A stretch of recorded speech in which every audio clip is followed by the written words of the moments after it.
어둠에서 빛을 찾아내길. 어둠이 빛으로 변하는 기적. 깊은 어둠을 견디고 이겨낸 사람만이 누릴 수 있는 행복입니다. 홀로 설 수 있다는 것은 오랜 시간 최선을 다한 사람만이 느낄 수 있는 벅찬 감동입니다.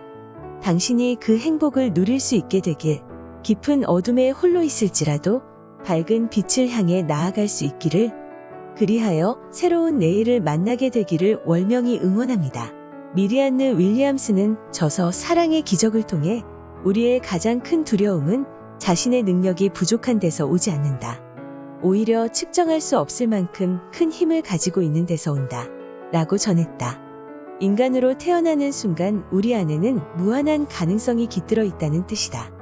그 사실을 믿고 역량을 키워나갈 수 있다면 우리의 인생 사전에 불가능이란 단어는 사라진다. 고난과 역경이 따를지라도 자신을 믿어야 하는 까닭이다. 그 과정에서 조금씩 성숙해질 수 있기 때문이다. 이것이 바로 역경을 즐기는 방법이다. 어둠이 내려앉은 뒤에야 더 잘 보이는 것도 있기 마련인 것이다. 나는 중국의 고대 왕조인 하나라의 요 임금이 후계자를 물색하는 과정을 보면서도 자신을 믿고 소신껏 나아가야 하는 이유를 배웠다. 임금에게는 2명의 아들 우순과 상이 있었다. 형인 우순은 현명하고 따뜻했으나 동생인 상은 오만하고 비열했다.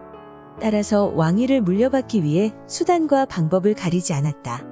그럼에도 불구하고 형인 우순은 아우를 원망하는 대신 지극정성으로 아버지를 섬기며 동생을 사랑으로 대했다.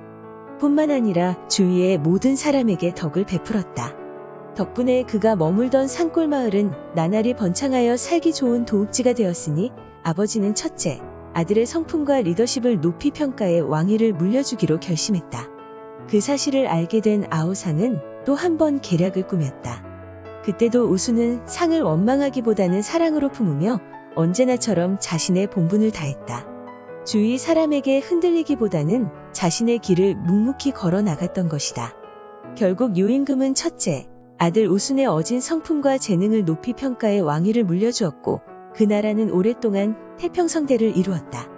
우순과 상의 이야기는 진정한 리더의 모습을 가르쳐주는 동시에 어질고 바른 성품이 성공을 가져다준다는 사실을 말해주고 있다. 더불어 주위에서 어떠한 소리가 들려온다 해도 흔들리지 말고 묵묵히 자신의 길을 나아가야 한다는 사실 또한 가르쳐주고 있다. 살다 보면 뜻하지 않은 장소에서 예상 밖의 사람으로 인해 공경에 처하게 되는 일이 비일비재하게 일어난다. 힘겹게 이룬 성과를 가로채 가는 사람이 있는가 하면 중상모략을 일삼으며 음해하는 사람들도 있다. 이때 어떻게 대처하느냐에 따라 인생이 달라진다.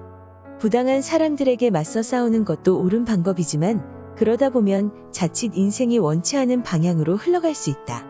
우순 역시 상의 중상모략에 일일이 대응했다면 똑같은 사람이 됐을 가능성이 높다.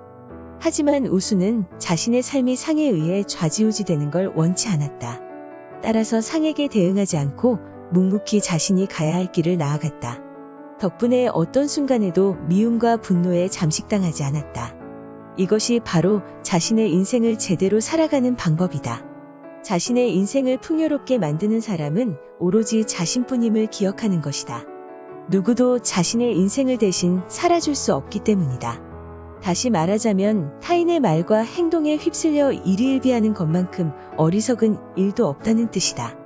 타인의 칭찬에 들떠 경거망동하는 것도 어리석은 일이다. 칭찬을 통해 성장하는 것은 사실이지만 그에 앞서 자신을 되돌아보며 최선을 다했는지 점검해봐야 한다. 타인의 칭찬보다 자기 자신을 향한 진실한 칭찬이 훨씬 중요한 것이다. 그 과정에서 자기 반성과 성찰이 가능해진다. 타인의 시선이나 평가가 아니라 오롯이 자신의 생각으로 세상을 살아갈 수 있게 될 테니 삶의 주인이 되는 것이다. 이것이 바로 굳건하게 홀로 서는 방법이다. 바빌로니아 율법서에서 말하길 중상모략을 하면 세 사람이 다친다고 한다. 말을 하는 사람, 말을 듣는 사람, 그리고 중상모략을 하는 사람이다. 타인에 대해 함부로 평가하고 나아가 속단하는 것은 그 사람뿐 아니라 자신까지 해함을 기억해야 한다. 인간은 태어나 눈 감는 순간까지 인간답게 살아야 할 의무가 있다. 자신의 삶을 풍요롭게 만들 책임도 있다. 방법은 자신의 삶의 주인이 되는 것밖에 없다. 지금 이 순간 누군가로 인해 힘든 시간을 보내고 있다면 더더욱 자신을 바로 세워야 한다. 그래야 어떤 순간에도 흔들리지 않는다. 앞을 향해 똑바로 나갈 수 있게 되는 것이다.